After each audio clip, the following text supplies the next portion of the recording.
तो पाठ का नाम है काले मेघा। काले मेघा आप जानते हैं, मेघा होता है बादल, और बादल भी जो पानी से भरे हुए हैं, काले काले मेघा। काले मेघा पानी दे गुड़धानी दे, है? इस तरह गीत गाया करते हैं लोग बाग, और पानी की मांग करते हैं इंद्र राजा से। तो इसको लिखा है धर्मवीर भारती जी ने। तो थोड़ा धर्मवीर भारती के बारे में पढ़ लें, इसके बाद हम पाठ को शुरू करेंगे। धर्मवीर भारती का जो जन्म है 1926 में इलाहाबाद में हुआ। इलाहाबाद जो शहर है साहित्यकारों का शहर है, वहां पर इनका जन्म हुआ। इनकी रचना है कनुप्रिया है, 7 गीत वर्ष है, ठंडा लोहा है, ये तो कविता है, कविता संग्रह है इनका जो है। बंद गली का आखिरी मकान, ये इनका कहानी संग्रह है। सूरज का 7वां घोड़ा, गुनाहों का देवता, ये 2 इनके उपन्यास है, और दोनों ही उपन्यास बड़े फेमस रहे हैं, चर्चित रहे हैं। सूरज का 7वां घोड़ा, इस पर पिक्चर बनी है, आपने देखी होगी। ओमपुरी इसमें था, भूमिका निभाई है, और एक हीरोइन थी वो गुजरात की थी, क्या नाम से, नाम ध्यान नहीं आ रहा मेरे को, लेकिन अच्छी पिक्चर थी वो। उसमें मध्यम वर्गीय जो परिवार की उससे संबंधित कहानी है, उसकी महत्वाकांक्षाएं है, राजनीतिक महत्वाकांक्षाएं है, इस तरह कहानी थी उसके अंदर। गुनाहों का देवता ये उपन्यास है। अंधा युग इनका गीति नाट्य है, जो नाटक है लेकिन वो गीत के रूप में होता है। पश्चंती, कहानी, अनकहानी, मानव मूल्य और साहित्य, ठेले पर हिमालय, ठेले पर हिमालय करके इनका एक निबंध संग्रह है। इनको इनाम भी मिले हैं, पुरस्कार भी मिले हैं, प्राइज के मिले हैं, साहित्यकारों को मिलते ही हैं, क्यों मिले हैं। पद्मश्री मिला आपको, व्यास सम्मान जो दिया जाता है वो मिला, और साहित्य के अन्य राष्ट्रीय पुरस्कार भी आपको मिलते रहे हैं। सन 1997 में आपका देहावसान हो गया। उससे पहले किताब निकाला करते थे, जो नाम था उसका धर्मयुग, अर्थात धर्मयुग मैगजीन थी, साप्ताहिक मैगजीन थी, वो निकाला करते थे। उसमें जब भारत और चाइना का युद्ध हुआ था 1962 में, तो ये युद्ध के मैदान में गए, और वहां की जो रिकॉर्डिंग जैसे आपकी टीवी पर लाइव दिखा दे ना, उसमें लाइव था नहीं, तो लाइव के रूप में उसको पूरा वर्णन, युद्ध का वर्णन ये छापते थे किताब में, इसलिए बहुत चर्चित रही वो किताब। अब मेरे साथ बंद हो गई वो किताब, क्योंकि वो 1985-86 में तो पढ़ी है मैंने, 86 क्या 90 तक पढ़ी है, 90 के बाद तो ध्यान नहीं है, वो आदमी की किताब बंद हो गई मेरे साथ। सन 1997 में इनका देहावसान हो गया। इसलिए पंक्तियां आप लिखते हैं, लिख रखी है, अपनी सहज प्रवृत्तियों को मारो मत, लेकिन उनके विदाश न मरो। जो प्रवृत्तियां हमारे अंदर जो भी आते हैं, जो भी सहजताएं हैं, उनको खत्म मत करो। जीवन के सहज प्रवाह में उन्हें आने दो, दो फलीभूत होने दो, अर्थात आ रही तो आने दो, चले दो उनके साथ, अपना जीवन जियो। यदि वे निरंकुशता से हावी होने लगे, तो अगर वो ज्यादा भाग हमसे विवेक से आगे बढ़ती है, और तो उनको मारो मत, उनको हावी मत होने दो। भस्म कर देने की तेजस्विता और आत्मनिर्भर रखें, अर्थात उनको भस्म करने की, खत्म करने की तेजस्विता जो बात है, वो भी आप रखो। गुनाहों का देवता इनका उपन्यास था, बहुत चर्चित उपन्यास है भी। उपन्यास से लोकप्रिय धर्मवीर भारती का आजादी के बाद के साहित्यकारों में विशिष्ट स्थान है। अर्थात कहने का अर्थ यह है कि गुनाहों का देवता जब आया तो इनको काफी चर्चा मिली, काफी प्रसिद्धि मिली, और ये देश में छा गए एक तरह से। उनकी कविताएं, कहानियां, उपन्यास, निबंध, गीति नाट्य, रिपोर्टाज लेखन, हिंदी साहित्य की उपलब्धियां, अर्थात जितनी भी कहानियां लिखी है, जितने भी उपन्यास लिखे हैं उन्होंने, तो जितनी भी कविताएं लिखी है, उन कविताओं के माध्यम से, अपनी साहित्यिक रचनाओं के माध्यम से पूरे साहित्य जगत में, कवियों के जगत में, साहित्यकारों के जगत में छा गए। भारती जी के लेखन की एक खासियत यह भी है कि हर उम्र और हर वर्ग के पाठकों के बीच उनकी अलग अलग रचनाएं लोकप्रिय है। अर्थात जो रचनाएं इनकी, वो हर वर्ग की युवा जो है, हर वर्ग के जो लोग हैं, उन्होंने अपने हिसाब से पसंद किया उसको। वे मूल रूप से व्यक्ति स्वतंत्रता, अर्थात व्यक्तिगत स्वतंत्रता होना चाहिए मनुष्य को, और सबकी यही इच्छा होती है कि व्यक्तिगत स्वतंत्रता मिले। अपने स्वतंत्र मानवीय संकट जो भी आते हैं खत्म होना चाहिए जल्दी, और एवं रोमानी चेतना के रचनाकार है, रोमांस के रहे। तमाम सामाजिकता एवं उत्तरदायित्वों के बावजूद उनकी रचनाओं में व्यक्ति की स्वतंत्रता सर्वोपरि है। अर्थात और कई चीजें लिखी है, कई बातें लिखी है, लेकिन उनमें जो सबसे बड़ी बात है कि मनुष्य की व्यक्तिगत जो पर्सनल जो स्वतंत्रता है, इंडिपेंडेंस है, वो होना चाहिए, हर जगह होना चाहिए, हर सामाजिक रूप से, आर्थिक रूप से, धार्मिक रूप से, और जैसे भी जहाँ व्यक्ति रह रहा है उसको पूर्ण स्वतंत्रता मिले, किसी प्रकार का कोई दास्तान इसके अंदर नहीं रहे। ये इन चीजों का ये प्रमुखता इन्होंने दी है। रोमानियत उनकी रचनाओं में संगीत में लय की तरह मौजूद है। रोमांस वगैरह जो भी है वो मौजूद है। उनका सर्वाधिक लोकप्रिय उपन्यास है गुनाहों का देवता था। सबसे ज्यादा जो प्रसिद्धि मिली है, फेमस मिली है, वो प्रसिद्ध हुए है जो इनका उपन्यास है गुनाहों का देवता, उससे इनको प्रसिद्धि मिली है। एक सरस और भावपूर्ण प्रेम कथा है, अर्थात सरल है, सहज है, आसानी से पढ़ने में आ जाता है, आसानी से समझ में आती है, और एक प्रेम कथा है, उसमें एक प्रेम भावपूर्ण प्रेम कहानी है। दूसरे लोकप्रिय उपन्यास जो सूरज का सातवां घोड़ा, सूरज का सातवां घोड़ा, 7 घोड़े हैं सूरज के, पर हिंदी फिल्म भी बन चुकी है, आपने देखी होगी शायद, या नहीं देखी होगी, देखी हो, देखना, सूरज का सातवां घोड़ा, ओमपुरी है उसके अंदर, खास रूप से वो बन चुकी है। इस उपन्यास में प्रेम को केंद्र में रखकर मध्यम वर्ग की हताशा, जो मध्यम वर्ग है हमारे समाज में 3 वर्ग है, निम्न वर्ग, मध्यम वर्ग और अभिजात्य वर्ग, तो बीच का जो वर्ग है उसके लोग हैं, जो उनकी जो बातें हैं, उनकी मध्यम वर्ग की जो हताशा प्रेम की, और आर्थिक संघर्ष लड़ना पड़ता है आजकल, बहुत आजकल हमेशा लड़ना पड़ता है मध्यम वर्गीय व्यक्ति को, है ना। नैतिक विचलन, नैतिकता, अनाचार को चित्रित किया गया है, ये बातें उसके अंदर आई है। अर्थात आप वो पिक्चर देख लेंगे तो भी आपको पूरा पाठ उपन्यास समझ में आ जाएगा। स्वतंत्रता के बाद गिरते हुए जीवन मूल्य, अर्थात जब देश आजाद हो गया और आजादी के पश्चात कितना उस लोगों को, मतलब हमारे जीवन में जो मानवीय मूल्यों में गिरावट आई है। मोह भंग, अनास्था, विश्व युद्धों से उपजा हुआ डर, 2 विश्व युद्ध हो गए, युद्ध के स्वतंत्रता से पहले। प्रथम युद्ध विश्व युद्ध 1920 में, 1919 में, आज 20 में हुआ, और ये दूसरा क्या नाम से 1939 और 42 के बीच में हुआ। तो इनसे जो डर है, अमानवीयता की अभिव्यक्ति अंधा युग, अर्थात इनका अंधा युग जो चीज है उसमें ये जो गीति साहित्य है उसमें सारी बात बताई गई है। अंधा युग गीति साहित्य के श्रेष्ठ गीति नाटक में एक है, अर्थात अंधा युग जो इनका नाटक है, वो गीति जो नाटक है इनके, उन सब में श्रेष्ठ कृति इसको मानी जाती है।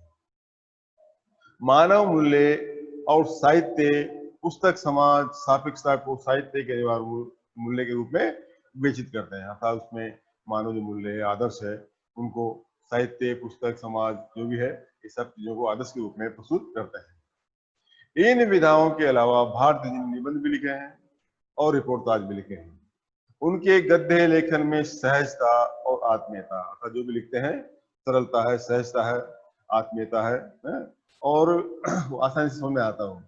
बड़ी से बड़ी बात वो बातचीत को शैली में करते हैं, बड़ी से बड़ी बात वो बातचीत की शैली में करते हैं, अर्थात जो भी कहना हो उनको, वो क्या नाम से हम बातचीत करते हैं, उसी बातचीत की शैली में, वो स्टाइल में अपनी बात को लिखते हैं। और सीधे पाठ्य के मन की छू लेते हैं, जो सीधा पाठ्य के पढ़ने वाले हैं वो आसानी से उसको समझ लेते हैं। एक लंबे समय तक हिंदी की साप्ताहिक पत्रिका, मतलब आपको धर्मयुग, एक लंबे समय तक हिंदी की साप्ताहिक पत्रिका धर्मयुग फिलहाल बंद है, अर्थात उसको बंद कर दिया गया, उनके देहांत के बाद उसका बंद, 1997 में उनका देहांत हो गया था, और देहांत के पश्चात उसको बंद कर दिया गया। के संपादक रहते हुए हिंदी पत्रकारिता को सजा संवार कर गंभीर पत्रकारिता का एक मानक बनाया, अर्थात जो लोग पत्रकार लोग हैं, पत्रकारिता करते हैं, पत्रकारिता की क्या स्टाइल होना चाहिए, किस तरह का विचार होना चाहिए, किस तरह का चिंतन होना चाहिए, वो सारी बातें उस किताब के द्वारा देखी जा सकती है, वो आजकल बंद हो गई है। यहाँ आपका पाठ है काले मेघा पानी दे। यहाँ प्रस्तुत जो संस्मरण है काले मेघा पानी दे में लोक प्रचलित विश्वास और विज्ञान के द्वंद्व का समुचित है, अर्थात लोग को आस्था चलता है, हमारा जीवन जो लोग है, सामाजिक जीवन है, वो विश्वास पे चलता है, और क्या नाम से जो हमारा विज्ञान है वो तर्क पे चलता है। तो इस तरह का दोनों का मिश्रण है इसके अंदर। जो पाठ है काले मेघा पानी दे, उसमें एक तरफ विज्ञान की बात आ रही है, और एक तरफ क्या नाम से लोग है वो अपने आस्था की बात करते हैं। तो विज्ञान का अपना तर्क है और विश्वास का अपना सामर्थ्य है, अर्थात विज्ञान तो तर्क पे चलता है सारा, और क्या नाम विश्वास सामर्थ्य पर चलता है कि ये काम होगा या नहीं होगा, है आदि आदि। तो आस्था, विश्वास और तर्क पर ये दोनों चीज चलती है ना। इसमें कौन कितना सार्थक है, यह प्रश्न पढ़े लिखे समाज को उद्वेलित करता रहता है कि हमारी जो विश्वास है, हमारी आस्थाएं है, वो प्रमुख है या विज्ञान का जो तर्क है वो प्रमुख है। इसमें चर्चाएं चलती रहती है, आपस में होती रहती है। इसी दुविधा को लेकर लेखक ने पानी के संदर्भ में प्रसंग रचा। अर्थात ये दुविधा एक प्रकार की कि जो पानी के नाम से पानी मांगते हैं लोग, तो इंद्र राजा पानी देगा उनको, और साइंस कहता है कि पानी को बिगाड़ रहे हैं, पानी को क्यों व्यर्थ में खर्च कर रहे हैं, पानी तो आ नहीं रहा है, और जो पानी बचा है उसको भी व्यर्थ खर्च कर रहे हैं। इस तरह का प्रसंग इनके संदर्भ चलता रहता है। आषाढ़ का पहला पटवारा बीत जाने के बाद भी खेती और बहुकाज प्रयोग के लिए पानी न तो हो तो जीवन चुनौतियों का घर बन जाता है। अर्थात हमारे जो बारिश है, वर्षा ऋतु है, उसके 4 महीने हैं, आषाढ़, सावन, भाद्रपद और कार्तिक। वो क्या नाम से आषाढ़, भाद्रपद, आषाढ़, सावन, भाद्रपद और आश्विन, 4 महीने हैं। और जब शुरुआत आषाढ़ से होती है और आषाढ़ में जब निकल जाता है, पानी नहीं आता है, तो लोगों में बड़ी बेचैनी होती है, बड़ी चिंता होती है कि क्या करेंगे, क्या नहीं करेंगे, कैसे बारिश होगी, कैसे खेती होगी, आदि चिंताएं हो जाती है। और उन चुनौतियों का निराकरण विज्ञान न कर पाए तो उत्सव धर्मी भारतीय समाज चुप नहीं बैठता है। विज्ञान तो अपने हिसाब से करता है, विज्ञान तो जो भी करना होता है, विज्ञान तो केवल संभावना कर देता है कि हाँ आएगा पानी, नहीं आएगा। और जो उत्सव धर्मी लोग हैं, जो क्या नाम से उत्सव मनाते हैं और आशा रखते हैं, वो क्या नाम से अपना काम करते हैं, अपने जो विश्वास को इस तरह से वो करते हैं, ये बताया इसके अंदर रहता है। वह किसी जुगाड़ में लग जाता है, अर्थात क्या करें क्या नहीं करें, परपंच रचता है और हर कीमत पर जीवित रहने के लिए अशिक्षा और बेबसी के भीतर से उपाय और कार्य की खोज करता है। अनपढ़ है समाज या के लोग, कुछ लोग, सारे लोग नहीं, और जो क्या नाम से आस्था में, विश्वास में, भगवान में विश्वास रखते हैं और उनके लिए उस तरह काम करते हैं, वो चीजें वो करते हैं। लेखक ने अपने किशोर जीवन के इस संस्मरण में दिखलाया है कि अनावृष्टि दूर करने के लिए गांव के बच्चों की इंद्र सेना द्वार द्वार पानी मांगते चलती है, और लेखक का तर्कशील किशोर मन भीषण सूखे में उसे पानी के दिनों बर्बादी के रूप में देखता है। अर्थात जो लोग हैं, जो बच्चे हैं, जो कुछ पढ़े लिखे हैं या लेखक वर्ग के आयु वर्ग के बच्चे हैं, वो क्या नाम से घरों से निकलते हैं और घर घर जाते हैं और पानी मांगते हैं। इसको लेखक क्या नाम, थोड़ा पढ़ा लिखा है, थोड़ा आर्य समाजी है, थोड़ा आर्य समाज के उपमंत्री बना हुआ था, तो ये थे, तो इसको बात जमती नहीं, कहता है कि क्यों अपने पानी को व्यर्थ कर रहे हैं, क्या ऐसे पानी मांगने से पानी आता है, ये उसका विरोध करता है। तर्कशील किशोर मन विषय में पानी निर्मम बर्बादी के रूप में देता है, अर्थात कहता है कि ये पानी को बर्बाद कर रहे हैं, पानी को व्यर्थ में ही गंवा रहे हैं, पानी आ नहीं रहा, बारिश आ नहीं रही है, और बारिश आ नहीं रही है तो ये बारिश को, इस पानी को क्यों गंवा रहे हैं। इसे किशोर मन का वितर्क नहीं, वैज्ञानिक तर्क कहना चाहिए। अर्थात वितर्क नहीं, ऐसी कोई बात नहीं कर रहा हूँ, वैज्ञानिक जो तर्क है वो तर्क के आधार पर इस बात को कह रहा है। और विज्ञान विषय की इतने दीर्घ काल तक पढ़ाई और विज्ञान उपलब्ध आविष्कारों से अपने जीवन को भौतिक सुविधाओं से, सुख सुविधाओं से भरते रहने के बावजूद इस देश के जनमानस में ऐसी वैज्ञानिक दृष्टि का न जन्म पाना अफसोस ही कहा जाएगा कि इतने लोग हैं, पढ़े लिखे हैं, और आज भी क्या नाम से अंधविश्वास में और पाखंडों में खोए हुए हैं, जबकि विज्ञान से काम नहीं करते हैं।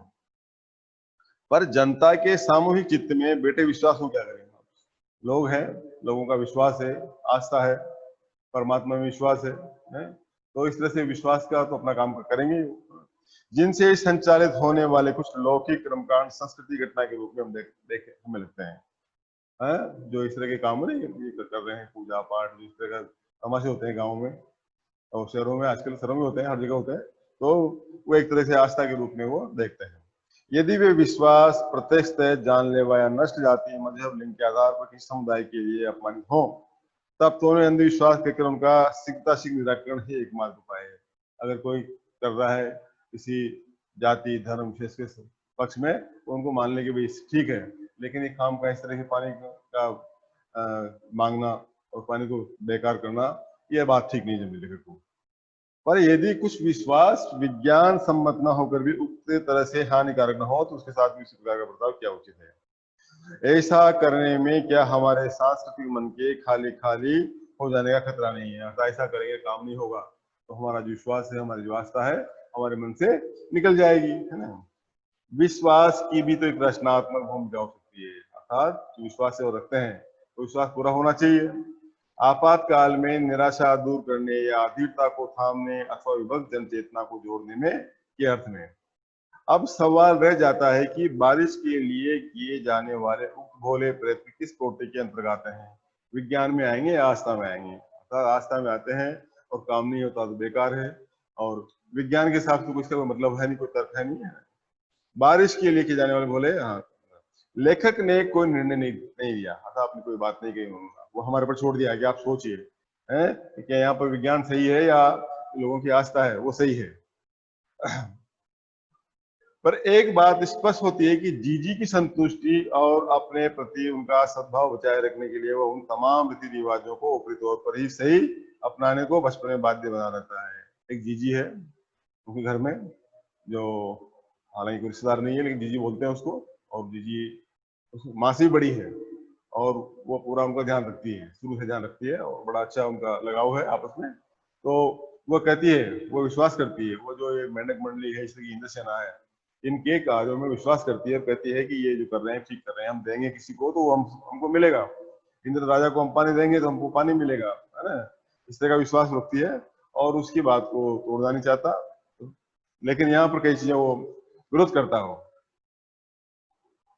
अपनाने को बचपन में। इससे क्या संकेत दिया जा सकता है, विज्ञान का सत्य बड़ा है या सहज प्रेम का रस, या दोनों। अर्थात कहता है, हमारे ऊपर छोड़ देता है कि इसमें क्या कहूँ, इसमें विज्ञान सही है या जो लोगों का प्रेम है, लोगों की आस्था है, लोगों का विश्वास है, वो सही है, या आप सोचिए, आप कीजिए। लेकिन मेरे हिसाब से तो ये बात बैठती नहीं है कि इस तरह से पानी मांगेंगे और लोग घर घर जाकर के तो लोग पानी डालेंगे इनको और उससे पानी आ जाएगा, तो बैठता नहीं। तो ये पाठ इस तरह का कहानी इसके अंदर जीजी है, और शुरू करते हैं इसके अंदर। काले मेघा पानी दे, काले काले जो मेघा वो आसमान में रहते हैं, दिख नहीं रहे लेकिन आएंगे बादल लेके और वो हमको पानी बरसाएंगे। यहाँ पर पानी बरसाएंगे तो जीवन चलेगा, बरसात भी सारा जीवन है, हमारा किसान का जीवन है, और सब किसान है, सबका बारिश पे ही निर्भर करता है। बारिश नहीं आएगी तो क्या करें, सूखा पड़ेगा, अनावृष्टि होगी तो क्या होगा। इसलिए वो पानी की आवश्यकता है, तो पानी मांग रहे हैं, पानी नहीं आ रहा है, इसलिए बेचैन है, विचलित है। उन दो लोगों के दो नाम थे, एक तो था इंद्रसेना, दूसरा था मेंढक मंडली।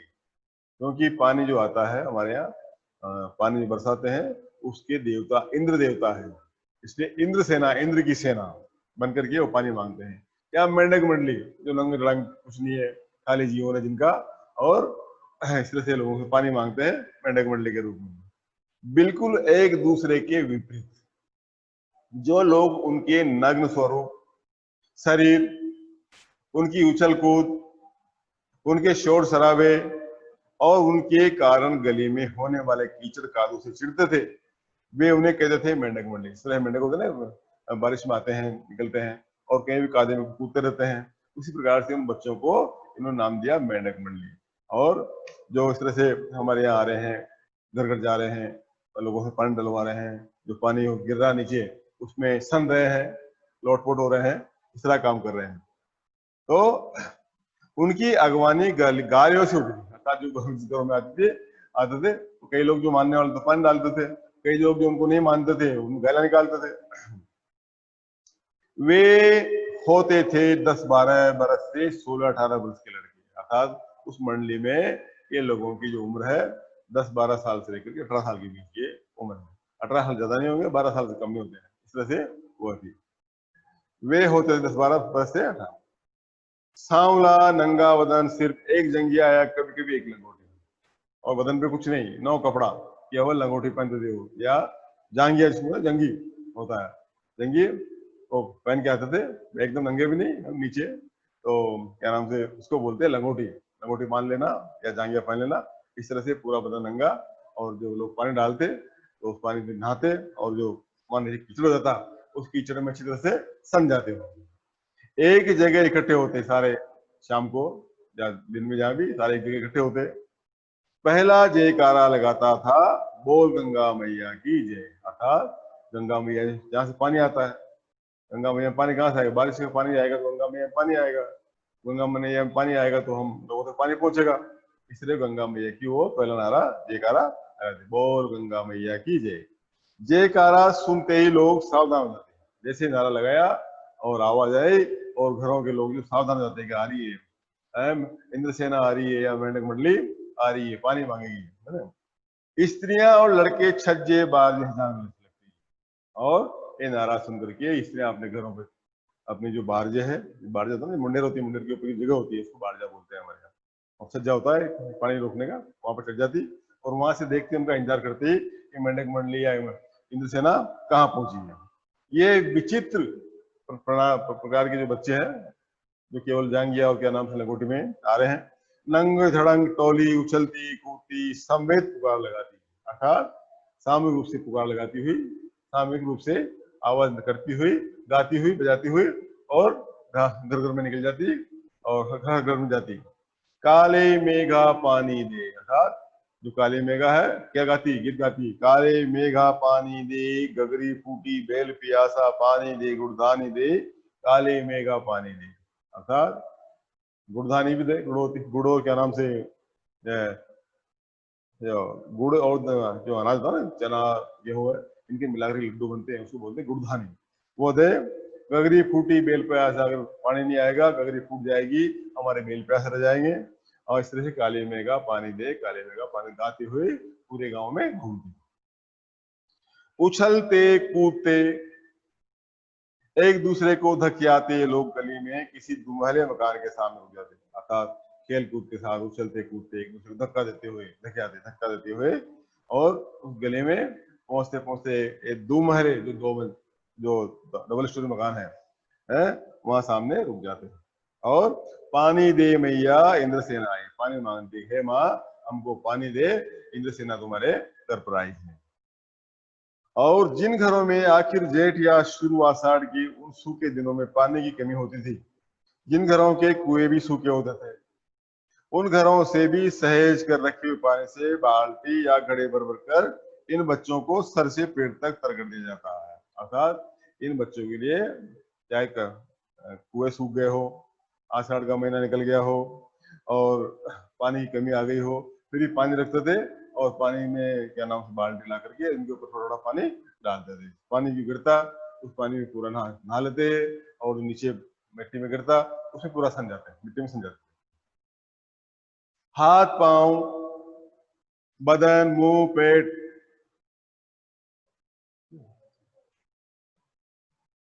हाँ पूरा पूरा बदन का हो जाता, हाथ से लेके पांव बदन मुंह पेट सब पर गंदा कीचड़ मरकर फिर हाँक लगाते, नारा लगाते, अर्थात जो पानी गिरता नीचे मिट्टी में उसको लपेट करके अपने शरीर पर, हाथों में पैर में पेट में पूरे बदन से सन कर लेते और फिर नारा लगाते, क्या लगाते, बोल गंगा मैया की जय, अर्थात गंगा मैया की जय, है ना। और फिर मंडली बांधकर उछलते कूदते अगले घर की ओर चल पड़ते, अर्थात उस घर से अगला घर जो आता है उस घर की ओर रवाना हो जाते। बादलों को टेरते, बादलों को आवाज लगाते, पुकारते, टेरना मतलब आवाज लगाना, पुकारना, पुकारते, क्या पुकारते, काले मेघा पानी दे, काले मेघा पानी दे, इस प्रकार से वो आवाज देते। वे सचमुच ऐसे दिन होते जब गली मोहल्ला गांव शहर हर जगह लोग गर्मी में भून भून कर त्राहि माम बचाओ मुझे, त्राहि माम बचाओ मुझे कर रहे होते। इतनी गर्मी पड़ती थी, जब पानी नहीं आता है, पानी नहीं आता है, गर्मी पड़ती है, बादल थोड़े होते हैं, उमस बढ़ जाती है, मौसम बड़ा बेचैन हो जाता है, तो ऐसे मौसम में वो घूमते फिरते जेठ के 10 तपा बीत कर, जेठ का जो महीना है और 10 तपा होता है जो 10 दिन होते हैं आखिरी के, वो तपते हैं। जेठ के 10 तपा, 10 मतलब 10 दिन जो बहुत तपने वाले हैं, बीत कर आषाढ़ का पहला पखवाड़ा बीत चुका होता है, अर्थात जेठ निकल गया, जेठ होता जून के अंदर आता है और जून के साथ ही जेठ चलता है, उसके 10 दिन जो 10 दिन है तपने वाले वो निकल गए और निकलने के पश्चात आषाढ़ का महीना आ गया। आषाढ़ भी बहुत निकल गया है लेकिन पानी नहीं आ रहा होता है, पर क्षितिज पर कहीं बादल की रेख नहीं दिखती और आसमान में बादल जो वर्षा है वो आषाढ़ के महीने में शुरू हो जाती है, आषाढ़ के महीने में शुरू होती है लेकिन आसमान में बादल नहीं, कहीं भी निकल गया तब फिर ये निकलते हैं। कुएं सूखने लगते हैं, कुएं सूख जाते हैं, पानी जो होता है साल भर चलता है, लेकिन ये जब वापस बरसात का टाइम होता है तो जो पानी है कुओं का वो भी सूख जाता है। नलों में एक तो बहुत कम पानी आता, गांव की बात छोड़ो, गांव में पानी कुओं में आ जाता है, लेकिन शहरों में नलों से आता है, तो नलों का पानी भी सूखने लग जाता है। और आता भी तो आधी रात को, मानो खोलता हुआ पानी है, बहुत रात को देते पानी, कौन से जो जलदाय विभाग वाले है, पानी शहर वालों को देते, तो वो भी आता, और आता बहुत गर्म गर्म, खोलता हुआ बहुत तेज पानी आता। हाँ। शहरों की तुलना में गांव शहरों की तुलना में गांव में और हालत खराब होती है, अर्थात शहरों में भी काम चल जाता थोड़ा बहुत, लेकिन गांव की हालत बहुत खराब होती है, गांव में पानी की बहुत कमी होती है। जहां जुताई होनी चाहिए, जुताई होता है जोतना, खेत बोना, बुआई करना, जुताई करना है ना, जोतना, खेत को जोतना, हकाई करना है ना, वहां खेतों की मिट्टी सूख कर पत्थर हो जाती है। वहां भी जमीन जो है पानी के अभाव में मिट्टी सूख करके इसे पत्थर, चट्टान सी जाती है, और उस पर वो क्या नाम से पपड़ी जम जाती है, फिर उस पर पपड़ी पड़कर जमीन फट रही, पपड़ी सी हो जाती है ऊपर, और वो पपड़ी भी फटती है ऊपर आसमान आपस में फटती है पपड़ी। लू ऐसी की चलते चलते आदमी आधे रास्ते में लू खा कर गिर पड़े, और ऐसे में हवा चलती, हवा लू चलती, मतलब लू होती है हवा का झोंका, बहुत खराब होता है, लू लग गई तो आदमी अगर उसको उतारी नहीं या बचा नहीं तो मर जाता आदमी, तो बहुत खतरनाक लू चलती है, तो गिर पड़ते लोग। ढोर ढंगर जानवर, पशु पक्षी प्यास के मारे मरने लगते, और इस प्रकार से वो प्यास के कारण मरते बेचारे। लेकिन बारिश का कहीं नाम नहीं निशान नहीं था। इतना होने के बावजूद भी आसमान में बादल ये दिखाई दे नहीं रहे थे, बारिश आ नहीं रही थी, सूखा पड़ रहा था, अकाल पड़ जाता था। ऐसे में पूजा पाठ कथा विधान सब करके लोग जब बाहर जाते हैं, और भी काम करते हैं, उससे पहले इंद्र मंडली और जो क्या नाम इंद्र सेना या जो मेंढक मंडली निकलती, उससे पहले भी लोग बहुत सारे काम करते हैं, भजन करना, पूजा पाठ करना, गाँव में जाकर के कहीं बाहर जाकर खाना बनाना है, गाँव के मुखिया को धक्के देके बाहर निकालना, इसलिए काम हुआ करते हैं गाँव में। शहर में तो पता नहीं है, होते है नहीं होते, लेकिन गाँव में एक दिन सारा गाँव इकट्ठा होगा, और गांव के खेतों में जाके अपने कुएं पे जाके खाना बनाते हैं, ये करते। जो गांव का मुखिया होता है उसके हाथ बांध देते, हाथ बांध धक्के देके बाहर निकालते उसको है, और भजन करते, रात को कीर्तन करते, गांव में मंदिर में बैठ करके इस तरह काम करते हैं। फिर ये सारे काम करने के पश्चात भी जब पानी नहीं आता, बारिश नहीं आती, तो फिर क्या नाम से ये इंद्र मंडली निकलती है वहां से, इंद्र की जो सेना निकलती, मेंढक मंडली, और इस तरह करके जाकर के पानी मांगती। पानी किस लिए? इंद्र के लिए, देवताओं के लिए। तब अंतिम उपाय के रूप में निकलती है इंद्रवली। जब आखिरी जो होता, सबका सबका काम हो गया, बड़े बुजुर्गों का, घर परिवार वालों का, महिलाओं का, सबने अपना अपना पूजा पाठ कर लिया है, फिर ये मैं क्या नाम से इंद्र सेना निकलती। वर्षा के बादलों के स्वामी है इंद्र, अर्थात जो हमको पानी देते हैं, हमको बारिश देते हैं, पानी के जो देवता है वो है इंद्रदेव। इंद्र को जानते हैं, इंद्र राजा थे हमारे, तो ये पढ़ा होगा हमारे सनातन धर्म में, हमारे जो ग्रंथ है उसमें ऐसा लिखा हुआ है कि पानी के देवता, बादलों के देवता इंद्र है। और इंद्र की सेना टोली बांधकर कीचड़ में लत पर निकलती है। जो इंद्र की सेना है वो क्या नाम से अपना टोली बांध के, जांघिया लपेट करके, पहन करके और लंगोट लगा करके, और वो निकलती है बाहर पुकारते हुए मेघों को, बादलों को पुकारते, काले मेघा पानी दो, काले मेघा पानी दे, हैं? पानी मांगते हुए प्यासे गलों और सूखे खेतों के लिए। जो प्यासे गले हैं, कहाँ पानी नहीं मिल रहा है, और खेत सूखे पड़े हैं, फसलें बोई नहीं जा रही है?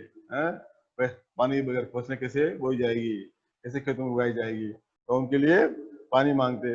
पानी की आशा पर जैसे सारा जीवन आकर टिक गया है, आपको कुछ नहीं बचा है जीवन में, पानी आए तो काम चले, पानी बरसे तो संसार का, समाज का अगला काम बढ़े, खेती बाड़ी हो जो भी हो वो है, तो सारा जीवन इस पर टिक गया है।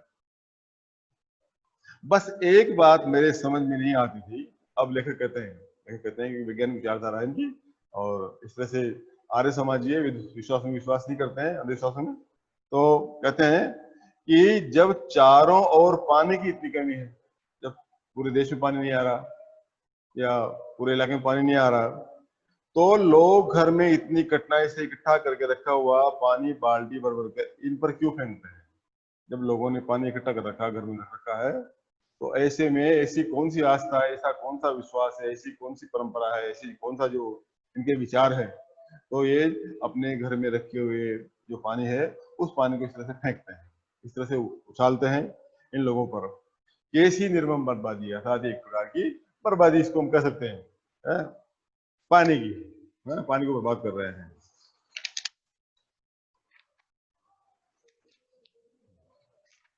देश की, अर्थात पानी बर्बाद होगा, देश भी बर्बाद होगा, है ना? होती है। इस तरह के अंधविश्वास में, अर्थात इसको वो तर्क नहीं मानता, वितर्क नहीं मानता, इसको वो अंधविश्वास मानता है कि ये लोगों को समझ नहीं है, लोग जानते नहीं है कि थोड़ा सा जान देने से, थोड़ा पानी बहाने से क्या बारिश आ जाएगा, आएगी, ऐसा कुछ उनको विश्वास नहीं था। कौन कहता है इन्हें इंद्र की सेना, अर्थात कौन लोग इनको इंद्र की सेना करेंगे, इंद्र की सेना आ रही है, मेंढक मंडली है तो इस प्रकार की है ये। अगर इंद्र महाराज से पानी दिलवा सकते हैं, अगर इंद्र ही में इतनी वो है, शक्ति है, इतनी सामर्थ्य है, और इंद्र से पानी दिलवा सकते तो खुद अपने लिए पानी क्यों नहीं मांगते, है? तो पूरे समाज के लिए, पूरी दुनिया क्यों नहीं क्यों मांग रहे हैं, अपने लिए मांगे, हैं? क्या मोहल्ले भर का पानी नष्ट करवाते घूमते हैं? नहीं, ये सब पाखंड है, अर्थात सिर्फ पाखंड है, अंधविश्वास है, इसमें कोई तर्क नहीं है, कोई वितर्क नहीं है, ये केवल फालतू की बातें हैं। ऐसा करना अंधविश्वास है, पाखंड है, ढोंग एक तरह का, है। ऐसे ही अंधविश्वासों के कारण हम अंग्रेजों से पिछड़ गए और गुलाम बन गए, अर्थात ऐसे ही जो अंधविश्वास हमारे लोग में, हमारे समाज में लोगों में रहे हैं, उन लोगों के कारण, अंधविश्वास के कारण अंग्रेज हमारे यहाँ आते गए और हमारे यहाँ राज करते रहे। तो आज इतना काफी है।